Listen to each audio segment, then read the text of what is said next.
Mais là, le son, il a l'air assez violent. Ouais, Ça là, monte on a jusqu'au des rouge ou niveaux pas un peu plus normaux sur la caméra. Bonsoir. Bonsoir. Excusez notre péripétie. Avec notre matériel, entre la caméra 4K C'est du nouveau matos là, et c'est le fou. Tascam. Trop technologique, on sait pas trop ce qu'on fait. On là, essaye de... Ouais, non, c'est complètement pourri notre truc. Mais en principe, sur le papier, c'est censé être plus classe que Ouais, ce qu'on non, avait c'est avant. vrai que c'est censé être pas mal. Mais on apprend à le maîtriser. Donc on est allé voir Snowden, et c'est le dernier film de Oliver Stone avec Joseph Gordon-Levitt, qui parle de... J'espère que ça n'a pas trop pris là. Je pense que c'est... qui parle de Ed Snowden, qui est un jeune gars de la vingtaine, qui est très patriote et qui s'engage dans l'armée et qui est vachement à donf, sauf que c'est un trou du cul et plus du cul, et il se casse les jambes en descendant du lit, et du coup le médecin lui dit: ah ouais, non mais c'est mort parce que t'es un trou du cul et t'arriveras jamais à faire l'armée. En version simplifiée, voilà. Il y a d'autres moyens d'aider ta patrie. C'est ça. Voilà. Donc du coup lui il s'engage dans la CIA, dans les renseignements intérieurs. Et si ça paraît expédié comme ça, c'est parce que ça l'est. Parce que c'est déjà un petit peu le premier problème du film. C'est que il y a CIA ou la NSA. Je confonds du coup les deux, ils passent de l'un à l'autre pendant tout le il fait film. des contrats, des machins, des trucs avec l'IDEB. Il me semble que c'est la CIA au début. Mais c'est très, très mystérieux parce qu'on te dit qu'il est autodidacte, mais tu ressens pas tellement cet aspect autodidacte chez lui. Il n'a pas vraiment exposé. Par contre, tu sens carrément qu'il est bien patriote. Donc c'est lui qui est engagé à la CIA, puisqu'il a passé un test de 6 heures en seulement 40 minutes, et c'est un putain de génie. Et on se lance dans les aventures de Snowden, qui découvre toutes les magouilles. C'est ça. Toutes les magouilles politiques des renseignements intérieurs, comment les États-Unis peuvent traquer toutes les données du monde entier. Voilà. Qu'est-ce qu'on a pensé de ça? Bah, pas grand-chose. C'est la tristesse de ce film. Parce que pour autant, il voyage pas mal, il voit plein de trucs différents. C'est ça, c'est les aventures de Snowden en fait. Mais ça reste. Ils auraient dû appeler ça comme ça. Il y a un point qui fait que c'est vachement répétitif en fait. Ouais. Très Et linéaire. en plus, comme on est vraiment dans l'idée du biopic. À balle en fait, et y a vraiment ce côté informatif. Voilà, informatif qui rend, je sais pas, le truc très linéaire. Il y a une petite dose de stress, mais c'est toujours une petite dose de stress en fait, de tension. Il y a toujours un petit peu de tension. Mais ce qui fait que même quand ça monte un petit peu, on s'en rend pas forcément compte en fait. Non, il y a un gros. Ça fait pas de vague en fait. Un gros problème de ressenti d'émotion dans ce film, c'est-à-dire que à l'inverse. C'est quoi sur ce truc? Bah, c'est les paquets sans illustration. Mais c'est un bébé avec fait en tabac. Pas mal. Un bébé fait en tabac. Enfin un fœtus. Qu'est-ce que je disais? C'est pas un problème aussi flagrant que dans d'autres biopics, cette linéarité, parce que le film n'est pas exclusivement informatif, il y a un arc narratif, mais il y a des choses qui sont plus intéressantes que d'autres. C'est-à-dire que d'un côté, t'as Snowden qui traverse une évolution dans son personnage qui est super intéressante, parce qu'il il est ultra aveuglément patriote, et à la fin du film, il se rend bien compte que son gouvernement cache des choses et qu'il faut le dévoiler au monde entier. Alors ça, c'est du spoiler, mais enfin, c'est une histoire vraie. Oui, donc, je pense que vous savez déjà plus... Enfin, peut-être que Snowden, vous le connaissez pas, mais cette histoire de divulgation, de Big Brother et tout le bordel, ça c'est bon, ça c'est un peu un fait connu, quoi. Voilà. Mais... Donc il se passe des choses dans ce film, t'as des fulgurances de mise en scène, t'as des fulgurances dans l'évolution du personnage, mais en termes d'amplitude, t'as des hauts et des bas, mais qui vont jamais très loin, ça va jamais très très haut ou très très bas. Parce que c'est toujours dans le moyen, c'est toujours dans le milieu en fait. Ouais. Ce fait qu'il y a des films qui restent dans le bas tout le long du truc, tu vois, Ouais. donc c'est encore pire, on a envie de se suicider. Mais là, on n'a pas envie de se State of suicider. Jones, Mais c'est vrai que quand même, il y a. Non, parce que. Ah putain, mais non, c'est vrai.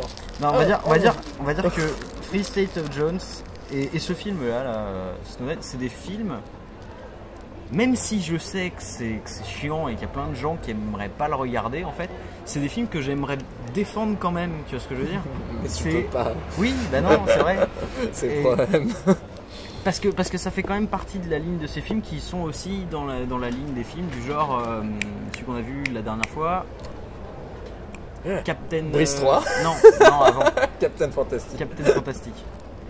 Et on est dans cette ligne-là de films en fait. Et c'est vrai que déjà des films dans ce genre-là, c'est chaud à bien faire en fait. Ouais.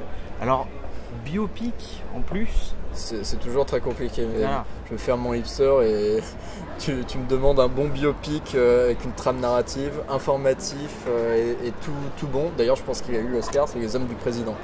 Non, pas le discours d'un roi. Et Le Discours d'un roi. Et c'est vrai qu'il a eu l'Oscar aussi Ouais. d'ailleurs. Eh, bien joué. Putain.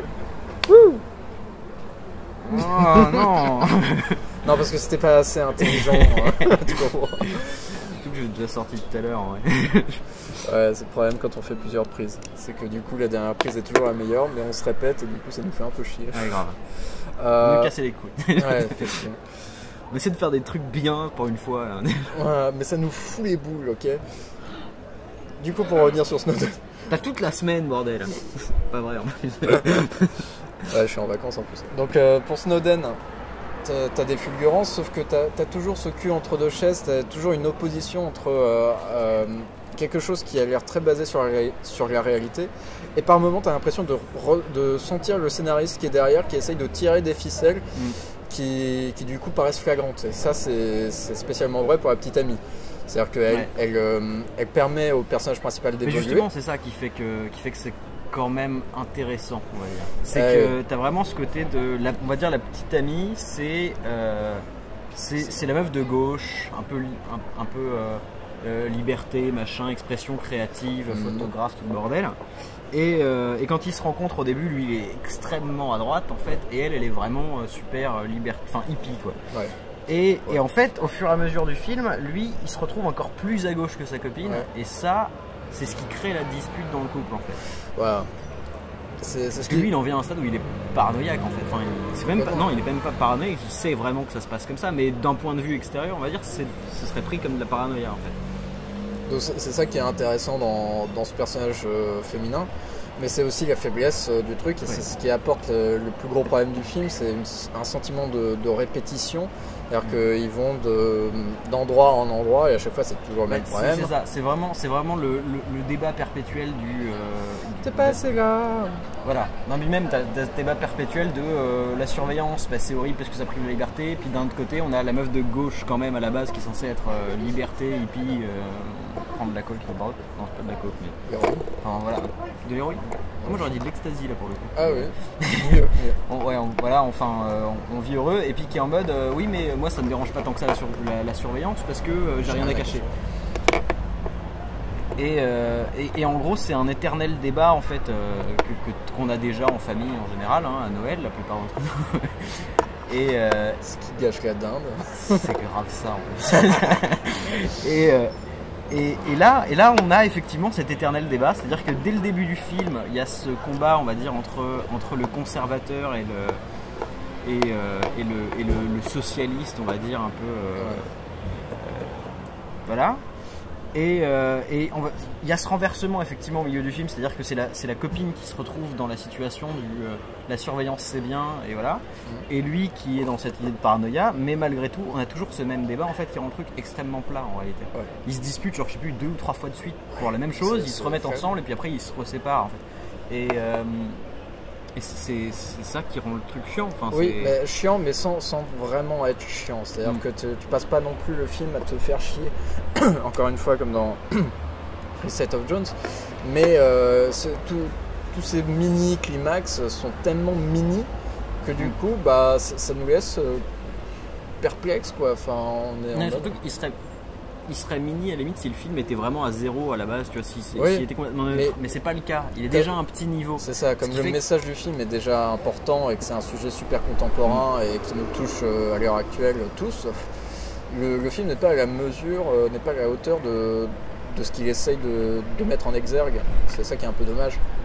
Alors ça je dirais que si quand même. C'est-à-dire que, comme j'ai dit, les gens qui n'ont pas entendu parler de Edward Snowden, ils vont avoir la curiosité d'y aller. Ça complètement, mais je veux dire, quand tu fais le processus de regarder le film, pendant tout le long, t'es pas choqué. Enfin, c'est vrai qu'il y a eu des gens dans la salle qui ont crié connard. Et à un moment donné, Obama a dit il y en a qui étaient finalement, en gros, à la fin, il y a tous les discours avec les vrais trucs qui se sont réellement passés, avec machin. Et il y a Obama qui dit que c'est pas si grave que ça, enfin je sais plus, un truc dans le genre. Et il y a un gars qui a hurlé connard dans la salle. Donc visiblement nous on n'a pas été aussi touchés que d'autres personnes. Parce que cette plateur nous est parue plus flagrante. Mais en fait c'est pas tant. Le message est touchant en soi, mais c'est le film qui l'est pas. En fait. C'est ça. C'est-à-dire qu'effectivement le message il a une certaine importance et rien que quand on en parle, je veux dire dans l'idée, il suffit de 20 minutes pour te dire. Si tu te rends compte qu'effectivement l'observation peut venir de nulle part et comme ça, effectivement t'es touché. Mais 2 heures de film pour t'expliquer ça, c'est finalement vachement long. Ça rend le truc un peu futile. C'est ça. Après, ce qui rattrape un peu pas naufrage, j'ai pas envie d'être extrême comme ça, mais cette plateur, c'est Joseph Gordon-Levitt, sa performance. Parce qu'on a quand même vu des films bien plus mauvais que ça aussi au passage. Oui, faut bien l'avouer.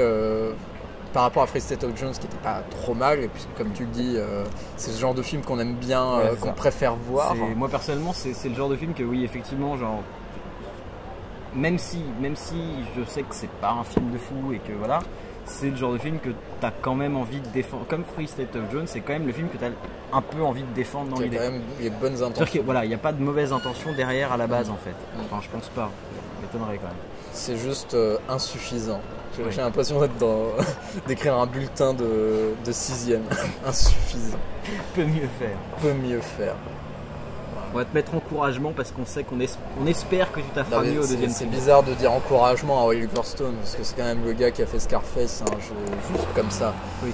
Et JFK, c'est un mastodonte. Mais voilà, ça nous a pas fait monter, ça nous a pas fait bander plus que ça. Mais après, sans être mauvais. Mais justement, après peut-être, je sais pas ce que ça donnerait pour des spectateurs qui sont pas du tout au courant de ce qui s'est réellement passé là-dessus. Moi, par exemple, j'étais pas du tout au courant. Non, mais même avant, tu savais pas que la surveillance. Si, je me doutais, mais je connaissais pas l'histoire de Snowden, par exemple. Ah oui, non, mais je savais pas l'étendue de la chose. L'étendue, justement. Ah, ouais. Pas du tout au courant de ça en général, quoi, tu vois. Bah oui, mais ça, je pense qu'il y a des meilleurs films encore pour traiter ce sujet. J'ai pas d'exemple en tête, mais j'ai l'impression que ça existe, des films qui parlent de la traque, comme ça, l'espionnage, nous observent. Oui, c'est vrai que sans avoir besoin d'avoir des biopics, il y en a. Il y a des films de fiction pure qui fonctionnent mieux que celui-là en termes de ressenti. Même sans les films, je veux dire, dans les livres, en vrai. Et même dans les livres. Après, en termes d'information, le film est plus intéressant, c'est sûr, parce qu'il est complètement ancré dans la réalité et ça te dévoile vraiment l'envers du décor. Et c'est ce qui rend Snowden intéressant, mais pas assez intéressant pour te faire décoller complètement. C'est vrai que tu prends 1984, c'est un autre délire. C'est bon quoi. Ouais. Voilà, Snowden. Bonne soirée.